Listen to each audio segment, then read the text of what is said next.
Welcome to భక్తి ధర్మ మార్గం. బ్రహ్మంగారి కాలజ్ఞానంలో మనకు తెలియని కొన్ని విషయాలు. బ్రహ్మంగారి కాలజ్ఞానం ప్రకారం 2024లో ఎలాంటి విధ్వంసాలు జరగబోతున్నాయో, బ్రహ్మంగారు అసలు ఏం చెప్పారో మనం తెలుసుకోబోతున్నాం. ఈ వీడియో పూర్తి వరకు చూస్తేనే అర్థమవుతుంది. మేము చేసే వీడియోస్ మీకు నోటిఫికేషన్ రావాలంటే సబ్స్క్రైబ్ చేసి పక్కనే ఉన్న బెల్ బటన్ ఆప్షన్ ప్రెస్ చేయండి. శ్రీ పోతులూరి వీరబ్రహ్మేంద్ర స్వామి రాబోయే రోజుల్లో ఎటువంటి విపత్తులు సంభవిస్తాయో ముందుగానే ఊహించి కాలజ్ఞానం రచించారు. ఆ స్వామి చెప్పిన విధంగానే కాలజ్ఞానంలో చాలా విషయాలు నిజంగానే జరిగాయి. పోతులూరి వీరబ్రహ్మేంద్ర స్వామి 17వ శతాబ్దంలో 1608 1693లో జన్మించాడు. ఈయన అప్పట్లోనే కాలజ్ఞాన తత్వాలు బోధించిన యోగి, హేతువాది, సంఘ సంస్కర్త, సాక్షాత్ దైవ స్వరూపుడిగా నిలిచాడు. బ్రహ్మంగారు రచించిన కాలజ్ఞానంలో ఇప్పటి వరకు చాలా నిజమయ్యాయి. అయితే 2024 సంవత్సరంలో ఎటువంటి విధ్వంసం జరగబోతుందో ఇప్పుడు తెలుసుకుందాం. బ్రహ్మంగారు తన కాలజ్ఞానంలో భవిష్యత్తు గురించి చెప్పిన ఎన్నో విషయాలు నిజమయ్యాయి. ఇక ఈయన పుట్టుక విషయానికి వస్తే, తీర్థయాత్రలు చేస్తున్నటువంటి విశ్వ బ్రాహ్మణ పుణ్య దంపతులకు పరిపూర్ణాచార్యులు ప్రకృతాంబకు కాశీ పట్టణంలో జన్మించారు బ్రహ్మంగారు. బ్రహ్మంగారు జన్మించిన వెంటనే తల్లి తండ్రి ఇద్దరూ మరణించారు. దానితో పినతండ్రి పినతల్లి దగ్గర పెరిగి పెద్దయ్యాడు. కర్ణాటక రాష్ట్రంలో స్కందగిరి పర్వత శ్రేణుల్లో స్థిరమైన పాపాగ్ని మఠం అంటారు. ఆ పాపాగ్ని మఠంలో ఆది దంపతులు వీరభోగాచార్య, వీర పాపమాంబ దగ్గర పెరిగారు. ఇకపోతే క్రీస్తు శకం 1608లో బ్రహ్మంగారు అవతరించిన భవిష్యత్తులో జరగబోయే విపత్తులు ముందుగానే చెప్పారు. తండ్రి కన్ను మూసిన తర్వాత బ్రహ్మంగారు తల్లి అనుమతితో వరబ్రహ్మను చేరుకునేందుకు ధ్యానం ఒక మార్గమని చెప్పి ఇంటిని వదిలి వెళ్ళిపోయారు. అలా ఇంటిని వెళ్ళిపోయిన బ్రహ్మంగారు ఒకరోజు రాత్రి అచ్చమాంబ ఇంటి బయట నిద్రించారు. మరుసటి రోజు ఉదయం ఎవరు నీవు అని అడగగా, బ్రతుకుదెరువు కోసం వచ్చాను, ఏదైనా పని ఉంటే చెప్పండి. అప్పుడు అచ్చమాంబ తన దగ్గరున్న ఆవులన్నీ మేపుకొని రావాలి అని పని అప్పచెప్తుంది. అప్పుడు బ్రహ్మంగారు గోవుల కాపరిగా అక్కడున్న తాటి చెట్టు ఆకులను కోసుకొని కొండ గుహల్లో కాలజ్ఞానం రాయడం మొదలుపెట్టారు. భవిష్యత్తులో జరగబోయే అనేక విషయాలు ముందుగానే దర్శించి తాళపత్ర గ్రంథాల్లో రచించి భద్రపరిచారు. అయితే ఆయన రాసిన కాలజ్ఞానాన్ని ఒకచోట పాతిపెట్టడం జరిగింది. అక్కడ చింత చెట్టు కూడా మొలిచింది, నాటారు కూడా. మరి అలా ఎందుకు పాతిపెట్టారో ఇప్పటి వరకు ఎవ్వరికీ తెలియదు. బ్రహ్మంగారు చెప్పిన కాలజ్ఞానంలో ఇప్పటి వరకు చాలా విషయాలే జరిగాయి.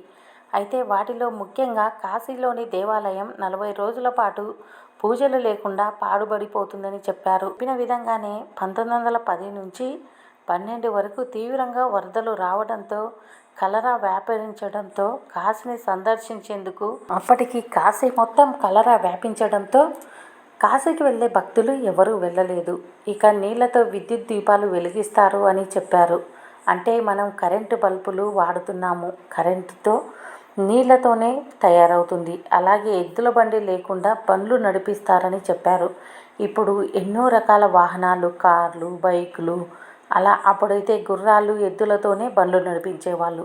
ఇప్పుడు డీజిల్, పెట్రోల్ ఉంటే చాలు, ఎలాంటి వాహనాలైనా నడుస్తున్నాయి. కాలజ్ఞానంలోనే బ్రహ్మంగారు ఇలాంటి బండ్ల గురించి చెప్పారు. వీధి బొమ్మలు రంగులు పూసుకొని రాజ్యమేలుతారు అని చెప్పారు. అంటే ఇప్పుడు సినిమా యాక్టర్స్ ఎంతోమంది రాజకీయాల్లోకి వచ్చారు, రాణిస్తున్నారు. కాలజ్ఞానంలో బ్రహ్మంగారు చెప్పిన విషయాలు 100కి 90% నిజమయ్యాయి. అయితే 10% ఇంకా నిజం కావాలి. కలియుగంలో అంతమయ్యే ముందు ఇలాంటి విషయాలు ఎన్నో చూపిస్తాయని, వాటికి కలియుగం ముగిసిపోతుందని అర్థమని బ్రహ్మంగారు కాలజ్ఞానంలో చాలా విషయాలు చెప్పారు. రాజరికాలు, రాజుల రాజ్యాలు కూలిపోతాయని, ప్రభుత్వాలు ఏర్పడతాయని చెప్పారు. ఇప్పుడు రాజ పరిపాలన ఎక్కడ చూసినా లేదు. ఎక్కడ చూసినా రాజకీయ నాయకులే రాజ్యాన్ని ఏలుతున్నారు. జనసంఖ్య విపరీతంగా పెరిగిపోతుందని చెప్పారు. బ్రహ్మంగారు చెప్పిన విధంగానే మన భారతదేశమే 2వ స్థానంలో అధిక జనాభాగా నిలిచింది. బ్రహ్మంగారు చెప్పిన దానికి అర్థం ప్రపంచవ్యాప్తంగా చాలామంది జనాభా పెరిగిపోతుంది అని అర్థం. నిజమే. ఒక చైనాలోనే మొదటి స్థానం జనాభాగా నిలిచింది. మన భారతదేశం రెండో స్థానంలో జనాభా నిలిచింది. రావణ కాష్టం రేగి దేశాన్ని అల్లకల్లాలు పరుస్తాయి. రావణ రాజ్యంలో శ్రీలంక అనే తీవ్రవాద ప్రాబల్యం ఏర్పడి అనేక నష్టాలు జరుగుతాయి. గట్టివాడైన పొట్టివాడు ఒకడు దేశాన్ని పరిపాలిస్తారని చెప్పాడు. అంటే లాలా బహదూర్ శాస్త్రి అనుకోవచ్చు. లాలా బహదూర్ శాస్త్రి చాలా పొట్టిగా ఉన్న పరిపాలించిన అంతమందిలో చాలా పొట్టివాడైన లాలా బహదూర్ గట్టివాడు. అడవి మృగాలు గ్రామాల్లో పట్టణాల్లో ప్రవేశించి మానవుల ప్రాణాలు తీస్తాయని చెప్పారు. నిజమే. ఇప్పుడు అడవిలో ఉండవలసిన జంతువులు పల్లెబాటలు పడుతున్నాయి. ఊళ్ళల్లో వచ్చి విధ్వంసం సృష్టిస్తున్నాయి. బ్రహ్మంగారు చెప్పింది నిజమే అవుతుంది. తిరుపతిలో శ్రీవారి కుడి భుజం పగులుతుందని చెప్పారు. ఈశాన్య దిక్కున విషవాయువుతో ఎంతోమంది కన్ను మూస్తారని ఆయన ఎప్పుడో చెప్పారు. ఇక భవిష్యత్తులో కనకదుర్గమ్మ ముక్కు పుడకను గంగా నది తాకుతుందని చెప్పారు.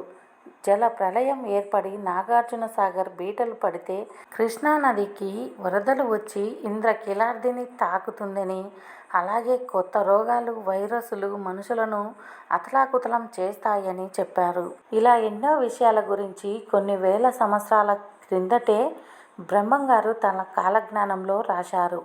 4 యుగాల్లో కలియుగం అనేది అన్నిటికంటే చిన్నది మరియు అన్నిటికంటే భయంకరమైనదని, ఈ కలియుగంలో పాపం ఎప్పుడైతే చివరి దశలో ఉంటుందో ధర్మం అనేది సంపూర్ణంగా నాశనం అవుతుందని, అప్పుడే భయంకరమైన ప్రళయాలు రావడం మొదలవుతాయని, అప్పుడు ఈ సృష్టి వినాశనం జరుగుతుందని బ్రహ్మంగారు తన కాలజ్ఞానంలో ఎన్నో వేల సంవత్సరాల క్రిందటే రాశారు. బ్రహ్మంగారు చెప్పిన విషయాల్లో ఇప్పటికే చాలా జరిగాయి.